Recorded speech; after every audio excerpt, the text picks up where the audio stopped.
the one and only Garland Nixon. Garland, here's my first question. It's the question we're posing in the poll. Will Netanyahu cost Biden the 2024 election? My immediate answer would be no, only because, and here's the caveat, because Joe Biden didn't have a prayer of winning the 2024 election before any of this happened. So no, Joe Biden's not going to win the election. It's one of many things that has convinced the American people that Joe Biden is not the man for the job in 2024. But let's face it, they're hiding this guy. He's lost and wandering around all the time. He's a very tragic figure.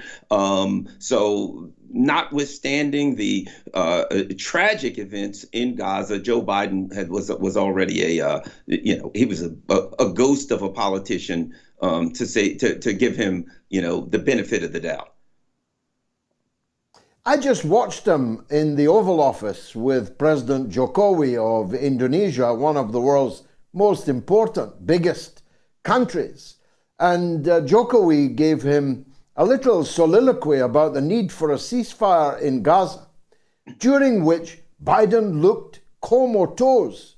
But when he answered Jokowi, he immediately changed the subject without any reference to anything the president had said to the issue of climate change. I don't know if he had someone in his ear advising him to do that, but it's becoming so embarrassing.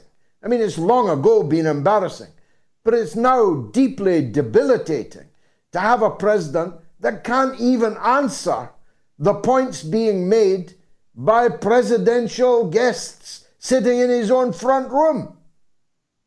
It's a sad state of affairs when we would feel better if Joe Biden was obfuscating and ducking the question, if we thought that he had the cognitive ability to play those kinds of mental games. The sad truth is, the likelihood is he didn't remember the question. And the first thing that came to his mind, I'm sure they gave him a number of talking points. One of them was climate change. So whatever question was asked, he had to reach for the closest talking point that he could grasp. And that was it. Right now, Joe Biden is nothing but at best, he's a conduit for power. At best, he's like an empty tube that the oligarchs can yell through. At best. At worst, he's an embarrassment even to the people, to the puppeteers for puppets like Joe Biden. Now, it's a big day in Europe tomorrow, Garland. The whole world will be watching. The ghost of Nelson Mandela will be there in the courtroom as free South Africa lives up to the hopes and dreams of hundreds of millions of people around the world and challenges in court the genocide that's going on in Gaza. Will anyone in the US be watching? Absolutely. That brings us to another point, and that is that Joe Biden and the leaders of the Democratic Party are now completely disassociated from their constituents. Let's just say their voting base. Their constituents are actually the people that are funding them, the oligarchs, billionaires, and rich Zionists. But I will say this, the majority of the people in the Democratic Party, probably a plurality of the people in the Republican Party, will be watching this. Most Americans, the polls tell us, want a permanent ceasefire. And I would argue the majority of Americans are looking at what's happening and seeing clearly that this is an illegal action, that what we have is a very powerful army that is attacking a civilian enclave or prison, however you want to put it. And sadly for them, they're losing that war. But South Africa, due to their history, they have the moral high ground here, and I can't think of a better country under these circumstances than to be taking this action, and they will have tremendous support from the people of the United States, though not from the elite ruling class. Amen. I was, as you know, heavily involved in the struggle against apartheid South Africa. And of course, it became an absolute cause célèbre in the United States, particularly amongst black people, for obvious reasons. How much of that is responsible for people's feelings in the African American community about what's happening in Gaza. Mandela said so many times that the apartheid in Israel-Palestine is worse than the apartheid that incarcerated him for 27 years. Mandela said that we will never be truly free until the Palestinian people are free. Has that got through to the black community in the United States? Absolutely. As you know, George, I have a radio show on it's a WPFW. It's a Pacific affiliate here in Washington, D.C., of mostly black and left-leaning audience. And I've literally had, I'm an independent. And of course, I criticize both parties. And occasionally I get a call from someone who says, I'm for the Democrats. Why are you criticizing them? I have had callers in the black community call me in recent weeks and months to apologize and say, Garland, I was wrong. You were right. The Democrats are every bit as bad as you said they were. So what I think you're looking at in the black community in America is people who are not necessarily going to vote for the Republicans, but they're going to stay home. They're not voting for the Democrats. And, if, as the polls say, Donald Trump is able to get somewhere between 8 and 20% of the black vote in the Democrats. And of course, they're going to get, let's say, another 10% stay home. It's over for the Democrats. You'll have to go to a museum to find a Democratic politician if they lose the level of black voting that appears to be walking away from them. Of course, you've got to add the false promises and the neoliberal policies that have so hurt the black community, which is working class, working poor, and poor.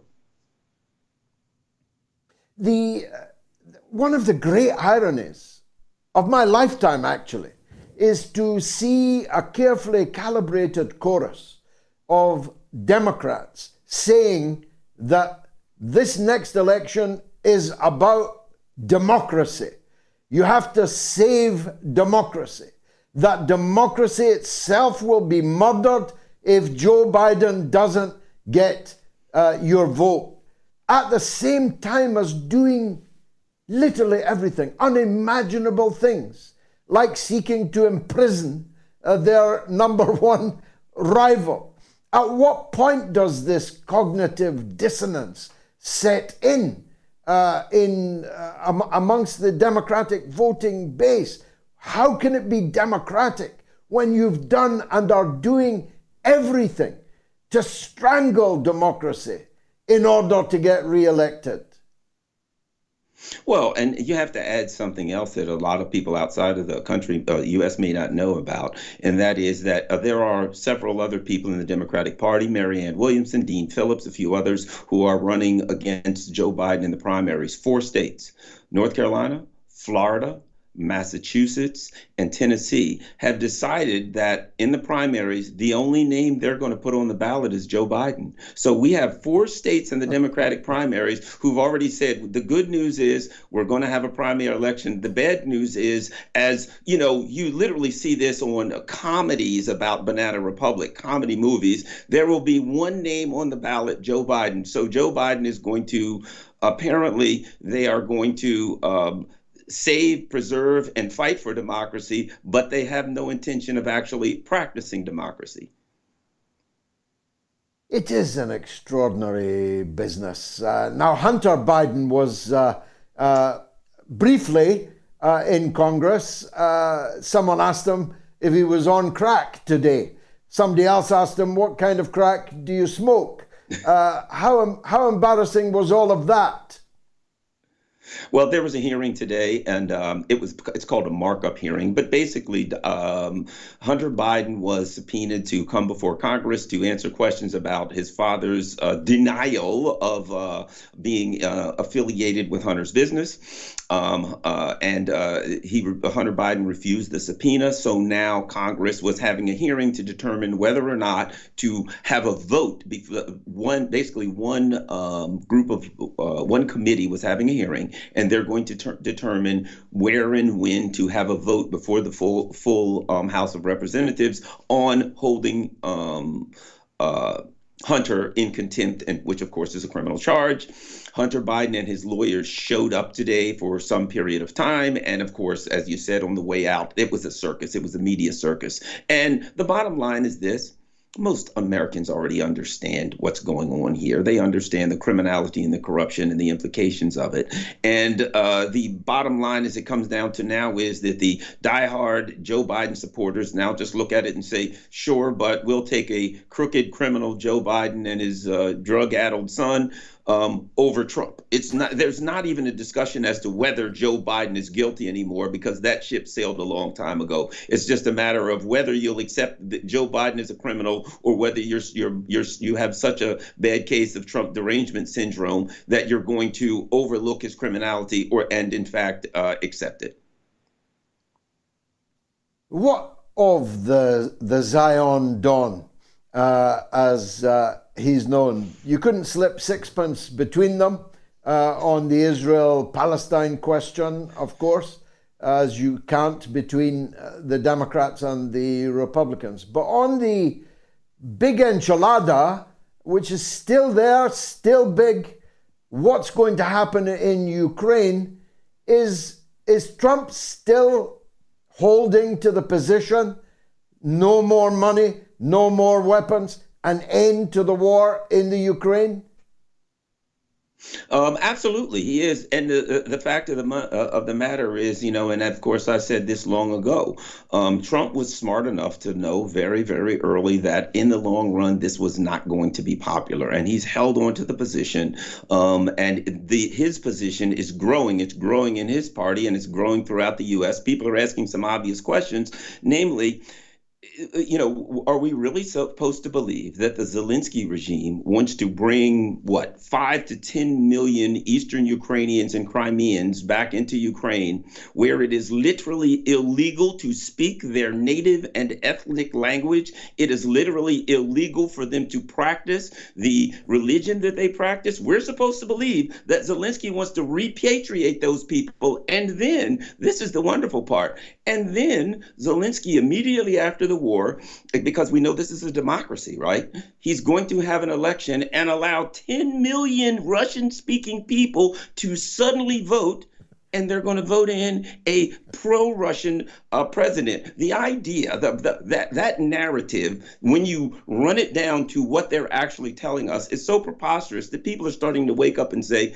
A, this doesn't make sense. B, why is it costing all of my money? And C, when is this going to be over? Because I feel threatened by nuclear war. This thing is going bad, and the Biden administration seems like they're trying to drift away from it too.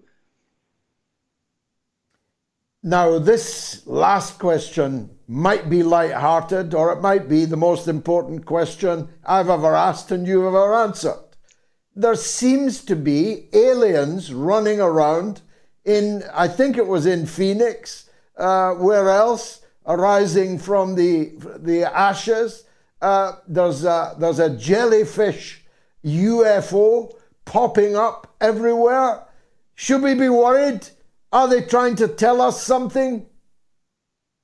Well, a week or so ago, it was Miami. There were allegedly aliens running around a mall in Miami. These things, I hate to say it, I think they're kind of a fun distraction from, nuclear war. Basically, the only exciting news that we get that isn't horrifying people is either aliens or something to do with Taylor Swift. I think at some point they're going to meld the two, and either Taylor Swift will be an alien, or the aliens will be taking Taylor Swift away. But that's where we are now in America. I'm glad for that, because every time I turn on the news, there's no siren saying that the nuclear missiles are coming. So I'll take aliens right now over some of the far worse things that we could be reporting. Or even Taylor Swift. Garland Nixon, Taylor Swift. As always, thanks very much for joining us on the mother of all talk shows. What a guy.